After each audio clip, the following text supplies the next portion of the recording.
Hello aspirant, welcome to Baruipur competitive centre.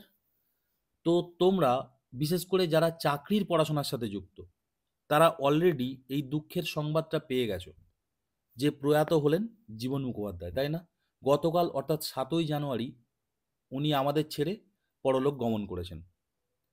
তো এনার নাম আমরা সবাই ছোট থেকে শুনে আসছি, এনার বই আমরা ছোট থেকে পড়েও আসছি, আজও পড়ছি। তো তাই আমি ঠিক করেছি আজকের এনার বই নয়, আজ এনাকে একটু পড়াশোনা করা হোক, এনাকে নিয়ে একটু জানা দরকার আমাদের। তার কারণ ইতিহাস বই মানেই জীবন মুখোপাধ্যায়, এটা আমরা ছোট থেকে শুনে আসছি, তাই না? শুধু শুনে আসছি না, দেখে আসছি, পড়ে আসছি। অন্যান্য দিন আমি সাধারণত কি করি, যে একটা স্ক্রিপ্ট লিখি, তারপরে ভিডিও বানাই। আজকে আমি কোনো স্ক্রিপ্ট লিখবো না, কেননা এই নামটাই একটা ইমোশন আমরা যারা বাংলা মিডিয়ামের ছেলে তাদের কাছে। তো হোক আজ ছন্দপতন, নিজের মনে যা আসে সেগুলোই বলে যাই এনার সম্পর্কে। তো শুরু করা যাক। প্রথমে একটা স্টোরি দিয়ে আমি শুরু করি। আমরা কয়েকজন বন্ধু মিলে যখন প্রথম চাকরির পড়া শুরু করি, তখন কলেজ স্ট্রিটের ওই দিকটায় আমরা ঘোরাঘুরি করছিলাম, কলেজের পাশেই। তো একটা দোকানে গেছি, দোকানে গিয়ে জাস্ট বললাম যে এরকম ইতিহাস চাকরির জন্য একটা বই লাগবে। তার কারণটা হচ্ছে আমাদের ইতিহাসে একটা ভয় এসে গেছিলো আবার, তার কারণ মাঝখানে কিছু গ্যাপ এসে গেছিলো, সেই মাধ্যমিকে পড়েছি, আবার সাল মুখস্থ করতে হবে, আবার মোগল সাম্রাজ্য পড়তে হবে, আবার বৈদিক সভ্যতা পড়তে হবে। তো একটা ভয় তো এসেই গেছিলো। তো একটা বই দোকানে গিয়ে এইটাই আমরা বলেছিলাম যে একটা বেসিক বই দিন, যে বইটা দিয়ে আমরা শুরু করতে পারবো। তো উনি এই বইটা দিয়ে বলেছিলেন যে শুধু শুরু করতে পারবে না, শেষও করে দেবে এই বইটা দিয়ে, কারণ এই বইটাই সবাই পড়ে, সে যতই বড় অফিসার হোক বাংলার। সেটা হচ্ছে কি, সেটা হচ্ছে জীবন মুখোপাধ্যায়ের এই বইটা। তো ওই যে বইটা নিয়ে আসলাম, আজও সেই বইটা বিছানার ধারেই পড়ে আছে। এ এমন একটা বই যে বিছানা থেকে কোনোদিন আমাদের বুক সেলফ অব্দি যায় না। আর বাচ্চারা এর ছোট সংস্করণ অর্থাৎ স্বদেশ পরিচয় ও পরিবেশ এই বইটা পড়ে, 10-এর ছেলেমেয়েরা এইটা পড়ছে। তো এনার সম্পর্কে একটু জানা যাক। ইনি ছিলেন কি, ইনি ছিলেন একজন বিশিষ্ট লেখক ও রাজনীতিবিদ। পশ্চিমবঙ্গের স্কুল কলেজের ছাত্রছাত্রী, শিক্ষক শিক্ষিকা, চাকরি প্রার্থীদের কাছে ইতিহাস বইয়ের লেখক মানেই জীবন মুখোপাধ্যায়ের নামটা প্রথমে আসে। এনার ছাত্র জীবন কেটেছিল কোথায়? কলকাতা সেন্ট পল স্কুল, পরে নরেন্দ্রপুর রামকৃষ্ণ মিশন আবাসিক মহাবিদ্যালয়। এবং শিক্ষকতাটা এখান থেকেই শুরু হয়েছে, নরেন্দ্রপুর রামকৃষ্ণ মিশন আবাসিক মহাবিদ্যালয় থেকে। এবং এর পরে 3 দশকেরও বেশি সময় ধরে তিনি বিদ্যাসাগর কলেজে ইতিহাস বিভাগের সাথে যুক্ত ছিলেন। তার রচিত বই, দেখো আমরা তার রচিত বই মানেই কিন্তু শুধু ইতিহাস বই ভাবি। ইতিহাস বই ছাড়াও আমাদের এই সমস্ত সিলেবাসের বই বা কম্পিটিটিভের বই ছাড়াও কিন্তু ওনার অনেক বই আছে, এবং যেগুলো খুব বিখ্যাত।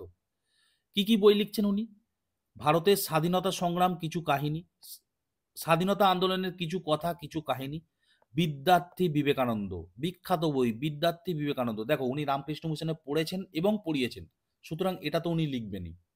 তার উপরে ইতিহাস নিয়ে যার এত জ্ঞান, উনি তো হয়তো আমাদের আমাদের সুবিধার জন্য নিজের জ্ঞানের সবটা উনি লিখতে পারতেন না, তাই না?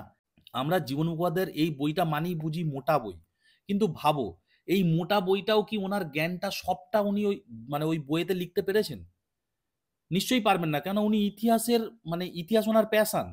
উনি বিবেকানন্দ নিয়ে আলাদা করে বই লিখে দেওয়ার ক্ষমতা রাখে, কিন্তু ওই বইতে তো আর সবটা ঢোকাতে পারবে না, তাই না? তো বিদ্যার্থী বিবেকানন্দ এই নিয়ে উনি একটা বই লিখেছেন। আর কি, বিপ্লবের প্রতীক শ্রী শ্রীমা সারদা দেবী, এই বইগুলো উনি লিখেছেন। এবং তার রচিত স্বদেশ পরিচয় ও পরিবেশ বইটি পশ্চিমবঙ্গের মাধ্যমিক স্তরের শিক্ষার্থীদের কাছে অত্যন্ত জনপ্রিয়। এটা আমরা ছোটবেলা থেকেই দেখে আসছি। ইনি লেখালেখির পাশাপাশি রাজনীতিতেও সক্রিয় ছিলেন। তিনি সর্বভারতীয় তৃণমূল কংগ্রেসের সদস্য হিসেবে পশ্চিমবঙ্গের সোনারপুর দক্ষিণ বিধানসভা কেন্দ্র থেকে 2011 ও 2000 সালে বিধায়ক হিসাবে নির্বাচিত হন। তো আমরা সবাই জানি।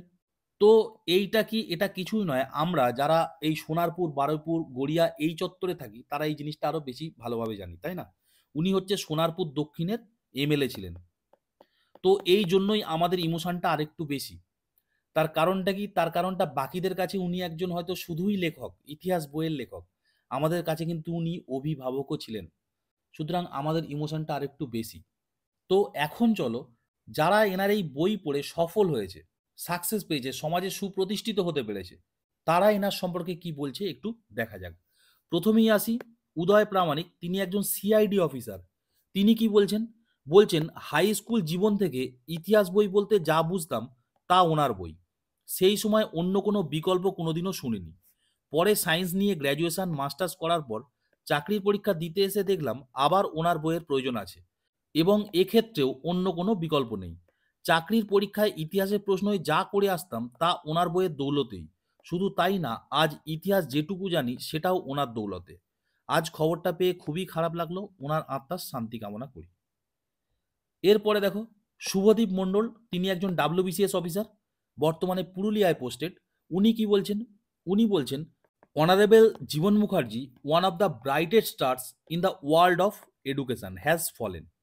We are all eternally indebted to him for history education. He was the pioneer of history education to every people. In my journey of becoming a civil servant, the books written by him were Bible to me. এই কথাটা দেখো, এনার এই ইতিহাস বইকে উনি বাইবেলের সাথে তুলনা করছেন। এবং আর কি বলছেন? His place will be irreplaceable, he will be forever remembered by every one. তারপরে আসি সপ্তর্ষি বাসু, তিনি একজন সাব ইন্সপেক্টর ওয়েস্ট বেঙ্গল পুলিশের। তিনি কি বলছেন? বলছেন, চাকরির প্রস্তুতি নেবার সময় ওনার লেখা ইতিহাস বইটির প্রায় প্রত্যেকটা লাইন খুঁটিয়ে পড়েছিলাম। অঙ্কের ছাত্র হয়েও তাঁর ইতিহাস বই স্বদেশ সভ্যতা ও বিশ্বর জন্য ইতিহাসে কোনোদিন ভয় পেতে হয়নি। লেখক ছাড়াও উনি আমাদের এলাকার অর্থাৎ সোনারপুর দক্ষিণ বিধানসভা কেন্দ্রের 2 বারের এমএলএ ছিলেন। ওনার মতো মানুষের চলে যাওয়াটা সমাজের জন্য ক্ষতি। ওনার আত্মার শান্তি কামনা করি। এরপরে শেখ নুরুল হোসেন, তিনি একজন কলকাতা পুলিশের সার্জেন্ট। তিনি কি বলছেন? The only book Swadesh O Sabhyata I enjoyed reading during my competitive preparation and my morning started with this sacred book. এটাকে উনি একটা পবিত্র বই বলছেন। এছাড়াও প্রণব কুমার মাইতি, লাঙ্গলবেড়িয়া সুরস্মৃতি বিদ্যা মন্দিরের প্রধান শিক্ষক, তিনি কি বলছেন? তিনি বলছেন, সমগ্র পশ্চিমবঙ্গ তথা ভারতবর্ষের যে সমস্ত ইতিহাসবিদ আছেন তাদের মধ্যে বিদগ্ধ ও বিশিষ্টজন মাননীয় জীবন মুখোপাধ্যায় গতকাল আমাদের ছেড়ে স্বর্গলোকে আরোহণ করেছেন। তাকে আমার পক্ষ থেকে বিনম্র চিত্তে শ্রদ্ধা ও শতকোটি প্রণাম জানাই। তিনি যেখানেই থাকুক ভালো থাকুক। স্কুল, কলেজ বা প্রতিযোগিতামূলক পরীক্ষার জন্য ওনার বই পড়েনি এমন বাঙালি খুঁজে পাওয়া যাবে না।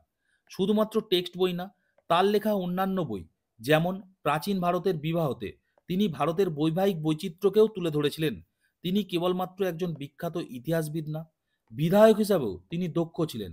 ব্যক্তিগতভাবে আমি কিছুবার তার সান্নিধ্যে আসতে পেরেছিলাম।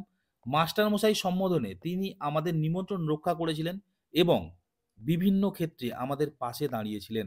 তো তোমরা একটা জিনিস খেয়াল করবে, শিক্ষা জগতে বা সমাজে যে সমস্ত পিলারগুলো হয়, একজন শিক্ষক, একজন পুলিশ, একজন সিভিল সার্ভেন্ট, তো এনার প্রতি কিভাবে কৃতজ্ঞ। কেউ এনার বইকে বাইবেল বলছে, কেউ পবিত্র বই বলছে, কেউ বলছে এনার মানে যা মানে ইতিহাসে যা স্কোর করে এসছে তার পরীক্ষা জীবনে তা ইনিই দায়ী। এবং যারা রিসার্চ করছে বড় বড়, আমি তাদেরকে রিচ করতে পারিনি অবশ্যই, যারা মানে বড় বড় জায়গায় ইতিহাস নিয়ে রিসার্চ করছে, বাঙালি মানুষ দেশে বিদেশে সবাই এনার কাছে কৃতজ্ঞ। তো এই মানুষটাকে নিয়ে আমার মনে হয়েছিল একটা ভিডিও বানানোর।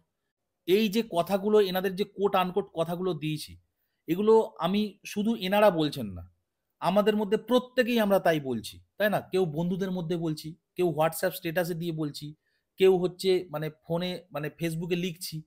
তো ইনি হচ্ছে একটা ইমোশন। তো তোমরা তোমাদের কি ফিলিংস এনার সম্পর্কে? ছোট থেকে তোমরা এনাকে কেমনভাবে চিনেছো, কেমনভাবে দেখেছো? কেউ যদি সোনারপুর অঞ্চলে মানে এনার বাড়ির আশেপাশের অঞ্চলের মানুষ হোক, তারা এনাকে আরো ভালো চিনবে, তাদের ইমোশনটা আরো অনেক বেশি থাকবে। তো তারা তোমরা কমেন্ট বক্সে অবশ্যই এনার সম্পর্কে 2-4টে কথা লিখবে এবং এনার সম্মানার্থে ওই যে ইতিহাস বইটা আছে স্বদেশ সভ্যতা ও বিশ্ব, এটা পুরোটা একবার পড়ে ফেলবে। আগামীতে অনেক পরীক্ষা আসছে, আমরা এইভাবেই সম্মান দিতে পারি একজন মানুষকে। সব থেকে বেশি সম্মান এটাই হয়তো হয় যে তার যে বইটা আছে বইটা পুরোটা পড়ে ফেলি। তাতে কি হয়? তাতে ওনাকে সম্মান দেওয়া হলো, তোমার নিজের উপকারেও এলো। তো যাই হোক, তোমাদের কি ইমোশন সেটা কিন্তু অবশ্যই তোমরা কমেন্ট বক্সে লিখবে। আর ওই যেটা বললাম এই বইটা কিন্তু একবার পড়ে ফেলবে। তো আজকের এই পর্যন্তই থাক, দেখা হবে পরের ভিডিও। ততক্ষণ স্টে টিউন এন্ড বাই।